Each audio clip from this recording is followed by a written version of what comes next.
Assalamualaikum warahmatullahi wabarakatuh. Hari ini kita akan membahas topik yang berjudul mempertanyakan membaca kunut setiap solat subuh. Apakah itu ajaran atau petunjuk Nabi Shallallahu Alaihi Wasallam? Atau kunut setiap solat subuh itu adalah hanya merupakan ajaran atau petunjuk ijtihad di antara mazhab atau ulama saja? Hal ini perlu dibahas kebenarannya karena suatu bentuk ibadah boleh dikerjakan atau diamalkan bila ada ajaran atau petunjuk dari Nabi Shallallahu Alaihi Wasallam.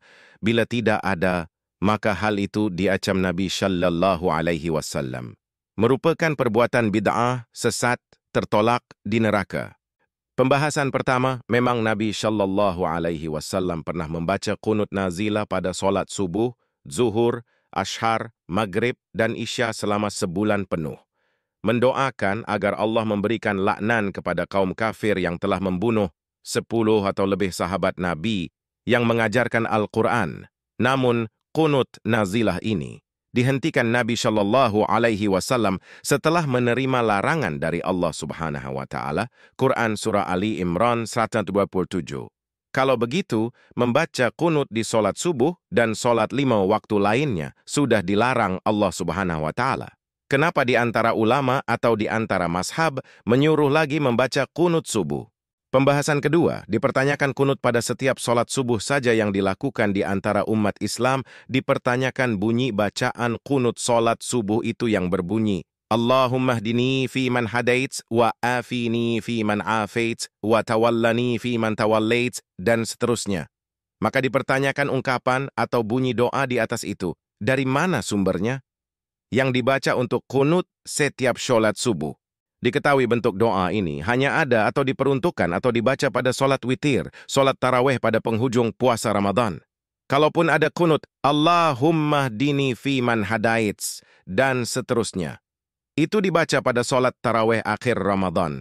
Jadi kalau memang doa kunut, Allahumma hdini fi man hadaits, itu yang ditempatkan pada kunut sholat subuh, tidak ada sumbernya oleh Nabi Shallallahu Alaihi Wasallam untuk ditempatkannya pada solat subuh. Berarti penempatan doa kunut itu pada solat subuh hanya berasal dari ijtihad atau kebijakan di antara ulama atau mazhab. Ketahuilah suatu bacaan untuk amalan suatu bentuk ibadah atau akidah hanya boleh diamalkan setelah atau bila ada sumbernya dari Nabi Shallallahu Alaihi Wasallam. Karena hak membentuk tata cara atau ungkapan bacaan ibadah maupun akidah hanya ada hak prerogatif. Hak membentuk, mengelola, hanya ada atau hanya hak Nabi Shallallahu Alaihi Wasallam. Maka, barang siapa di antara ulama berani berijtihad mengambil hak Nabi ini, mengkotak-katik bentuk ibadah atau akidah, maka dituduh Nabi Shallallahu Alaihi Wasallam bentukan itu terancam bid'ah sesat di neraka.